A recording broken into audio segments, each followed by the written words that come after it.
हरे राम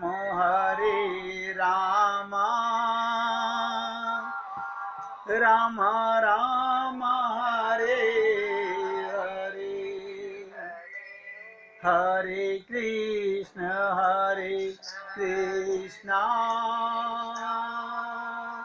कृष्ण कृष्ण हरे हरे,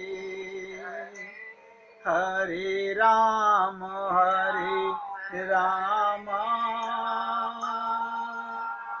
राम राम हरे हरे,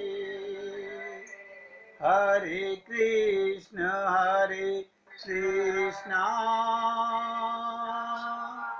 कृष्ण कृष्ण हरे हरे,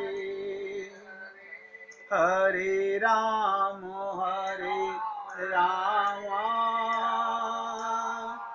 राम राम हरे हरे। सभी भक्त लोग ध्यान से सुनिएगा। अभी 2 दिन पहले हमारी सोसाइटी में एक सरदार जी, वो यहाँ के प्रेसिडेंट भी थे पहले, वो मेरे से बोले, शर्मा जी हमें तो वो बहुत अच्छा लगा, मोए सुन सुन आवत हासी, पानी में मीन प्यासी।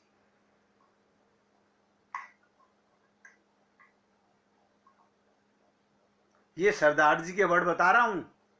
मेरे से बोले, मुझे ये बहुत अच्छा लगा, लेकिन हमें, वो आईएएस ऑफिसर रह चुके हैं, आप सोचिएगा, विदेशों में उनकी ड्यूटी लग चुकी है।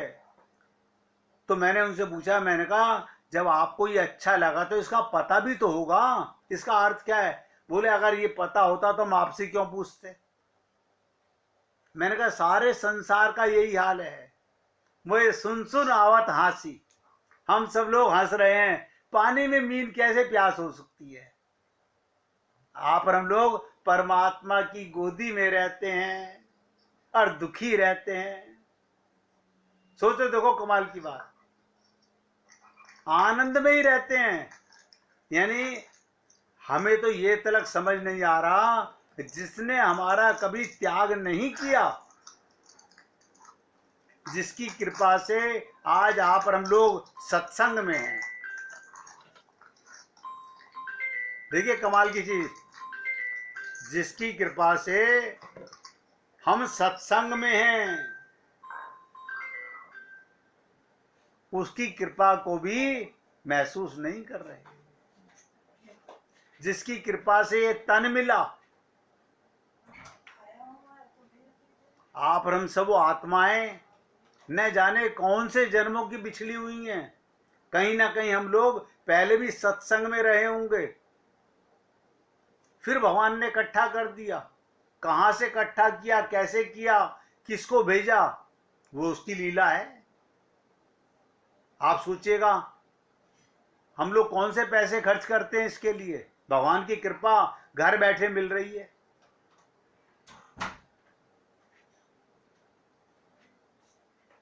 इसलिए मैंने जब सरदार जी को कहा, मैंने कहा इसका तात्पर्य समझा क्या कहा था? मुझे सुन सुन आवत हासी, पानी में मीन प्यासी। हम परमात्मा के साथ रहते हैं और दुखी रहते हैं, क्यों? उसे भूले रहते हैं। आनंद में हैं, आनंद की संतान हैं।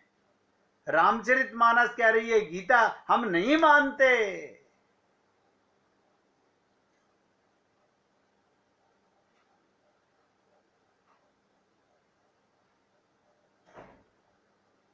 राजस्थान में करौली के अंदर मदन मोहन जी का एक मंदिर है। वो अर्चा विग्रह वृंदावन से वहां गया।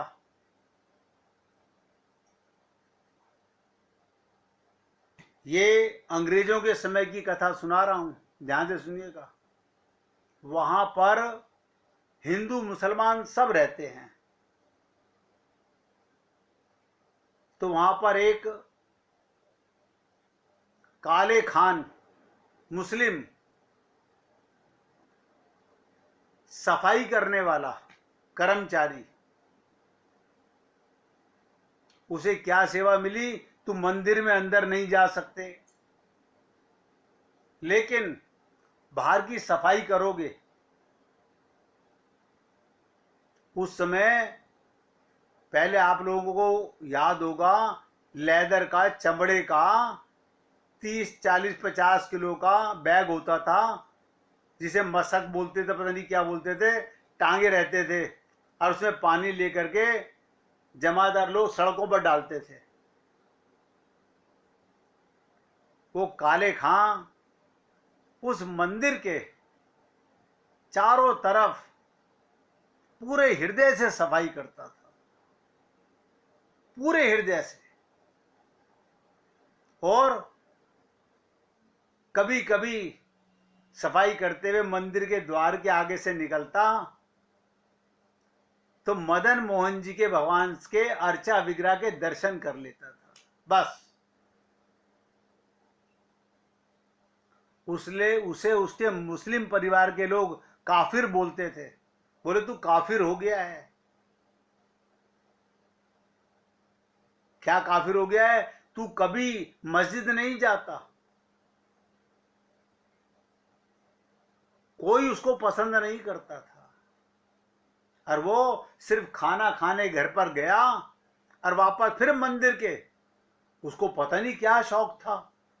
वो कहता था ये आने वाले जो भक्त लोग हैं, इनको कोई गंदगी ना मिले मंदिर के बाहर, मुझे अंदर नहीं जाने देते, मुझे इसका कोई मलाल नहीं है। यहां तक करौली गांव के मस्जिद के मौलवी जी ने आके कहा, रे मूर्ख, देख अल्लाह मियाँ भी तुझे बख्शेगा नहीं, इसलिए तेरे को कोई संतान भी पैदा नहीं हुई, और तू मूर्ति की पूजा करता है। ये जन्म भी तेरा बेकार, अगला जन्म भी बेकार होगा।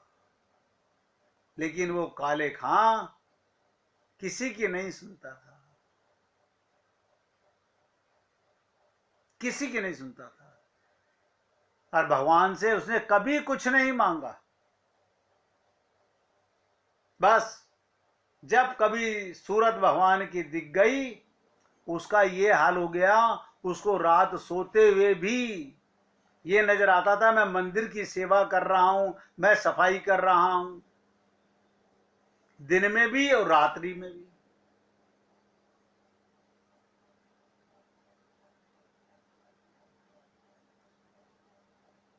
उस काले खां का जब अंतिम समय आया, आप सोचिएगा 65 वर्ष की अवस्था में उसके यहां पुत्र पैदा हुआ। वो भी सिर्फ किस बात पर? उसने एक दिन भगवान से कहा कि प्रभु, ये मुझे काफिर पता नहीं क्या क्या बोलते हैं, मुझे पता है मेरा अल्लाह भी तू ही है, मेरा राम भी तू ही है। कोई भजन नहीं, कोई कीर्तन नहीं, कोई नाम नहीं, कोई रटन नहीं, केवल सेवा। और जब उसने शरीर छोड़ा तो उसके शरीर का कोई अंग नहीं मिला। आप और हम लोग सब दिखावा करते हैं, पाना चाहते हैं राम रस, और मल रस छोड़ना नहीं चाहते।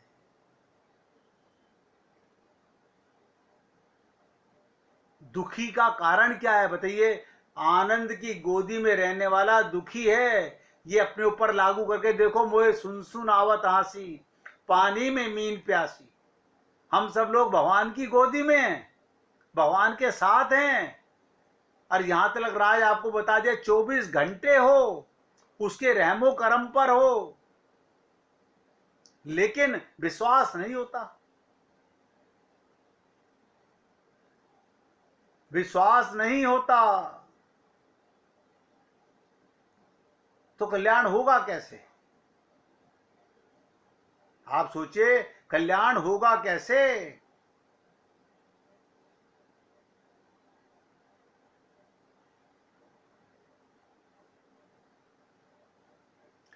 इसका असर ये कि हम कभी भी, सब नोट करो, सुख और शांति पा ही नहीं सकेंगे।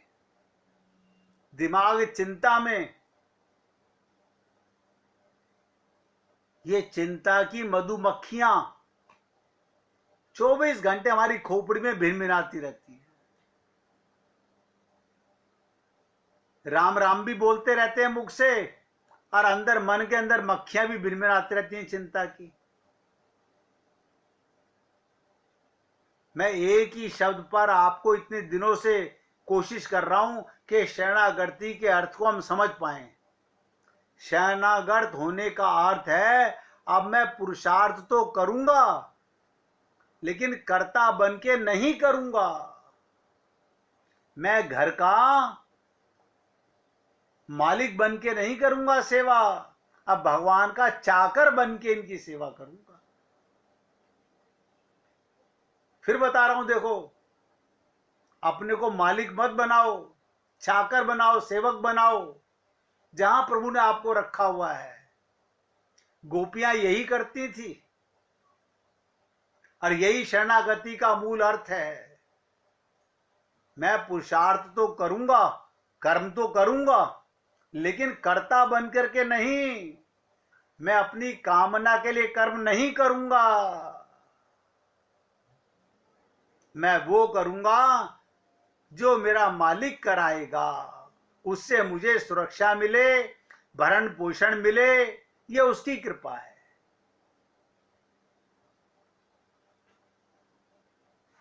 अब ये भाव कहां से आए? मैं ऐसे कैसे मान लूं मैंने अपनी मेहनत से पैसा कमाया है? अरे बाबा, कमाई उसे कहते हैं जो तुमने कमा के गवाओ नहीं।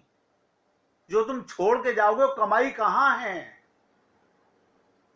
जन्म जन्म के हमारे जो संस्कार हैं सर्वदा उसके विपरीत हैं। कैसे आएगा, कहां से आएगा, सही समय पर आएगा कि नहीं आएगा, मुझे चाहिए, ये दुख दुखी मन में लगी रहती है।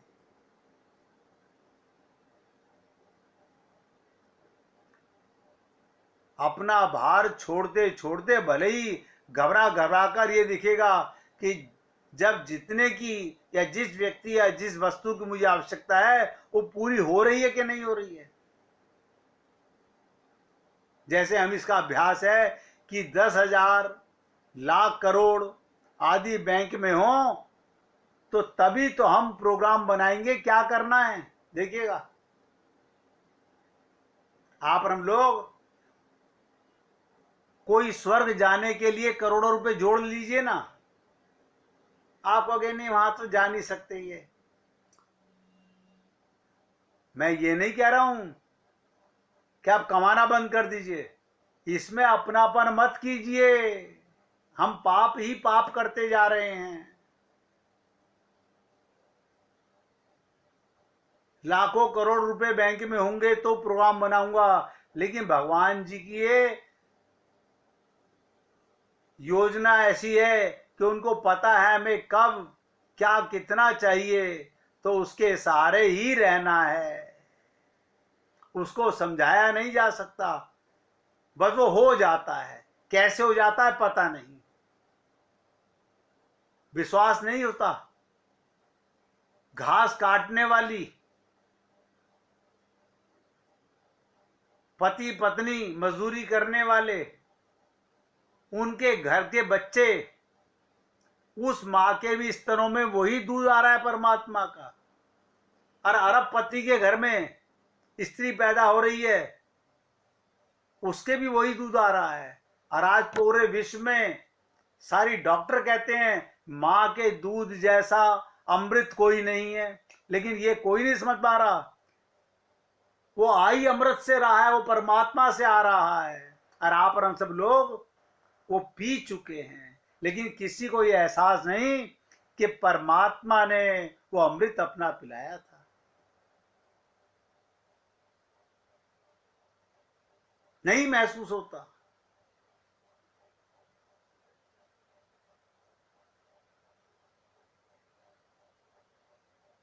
कैसे विश्वास करें? हम तो डूब ही जाएंगे। इसके उत्तर में यही कहा जा सकता है, अभी जो कर रहे हो उसमें सुख शांति मिल गई क्या, बस ये सोच लीजिए। सुख शांति का मतलब अब जीवन में कोई दुख नहीं, ऐसे नहीं हो सकता। वो फिर सुख शांति कहां है? अगर धन रखा हुआ है तो तुम्हारे शरीर की सुविधाएं तुम्हें मिल रही हैं। शरीर का भोजन कितना कर चुके हम लोग, आत्मा का भोजन किसी को पता ही नहीं है।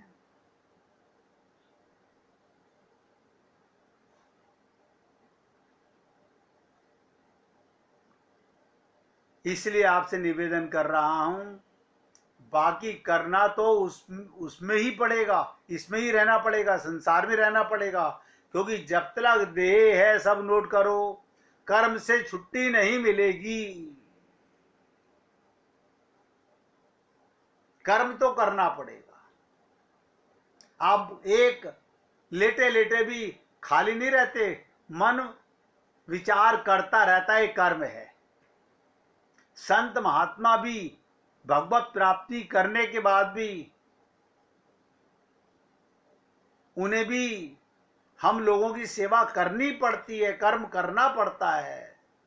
बस अंतर इतना है, वो भगवान के निमित्त होके करते हैं और हम लोग भगवान अपने परिवार के हेड ऑफ द फैमिली बन के करते हैं। ये अंतर है।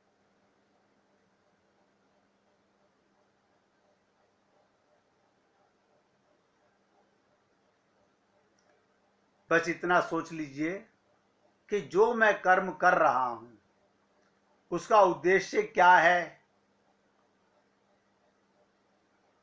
क्या उससे निर्भयता आ रही है, प्रेम से निकलकर नहीं आ रहा है, संत वचन पर विश्वास हम अभी तक क्यों नहीं कर पा रहे?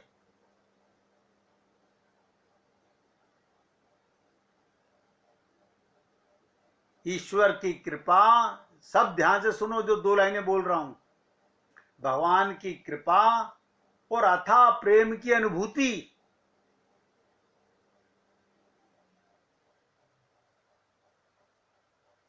गहराई से सुनिएगा।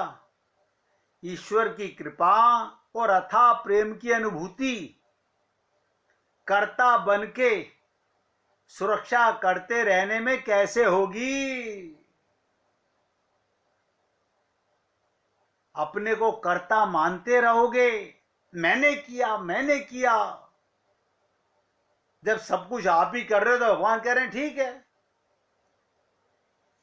भगवान छुप के फल दे रहे हैं।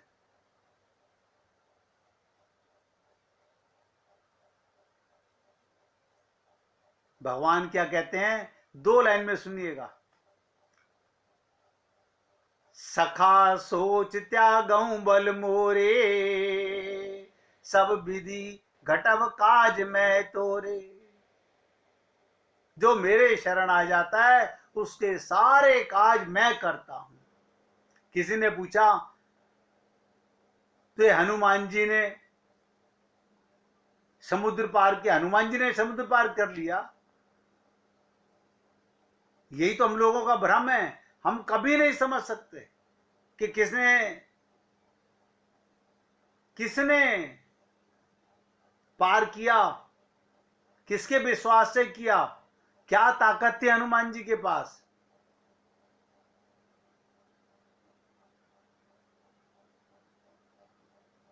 इसलिए हे पुण्य आत्माओं, ये जीवन मिला है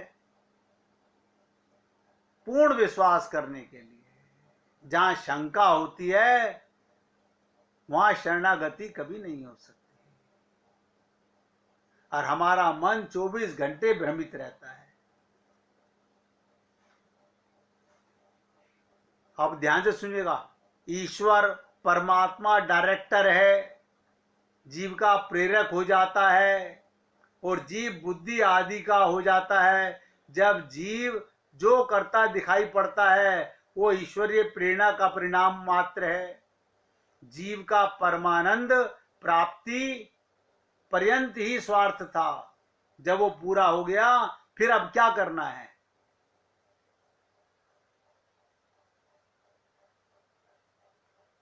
अगर मोटर से, ध्यान से सुनो, किसी का एक्सीडेंट हो जाता है तो मोटर को दोषी कोई नहीं ठहराता,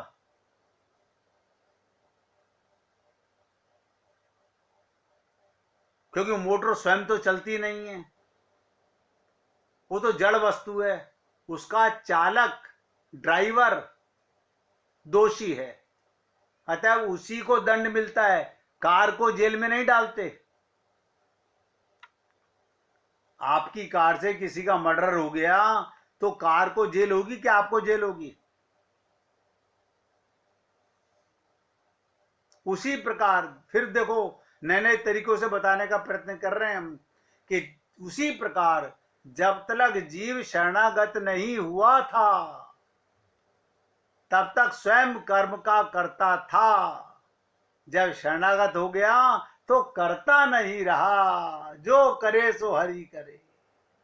वास्तव में कुछ ना करना ही तो शरणागति करना होता है। सब नोट करें, कुछ ना करना ही शरणागति होता है।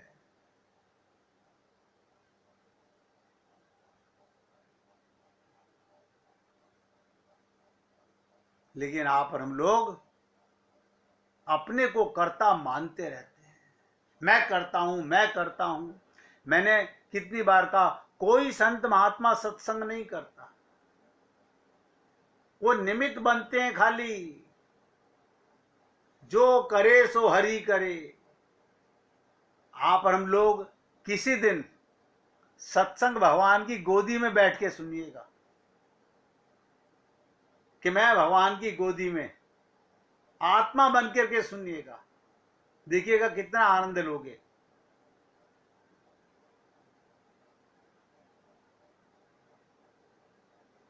भगवान योग क्षेम बहन करता स्वयं ईश्वर हो जाते हैं जो शरण चला जाता है, वरना जैसे करोगे वैसे फल देगा भगवान।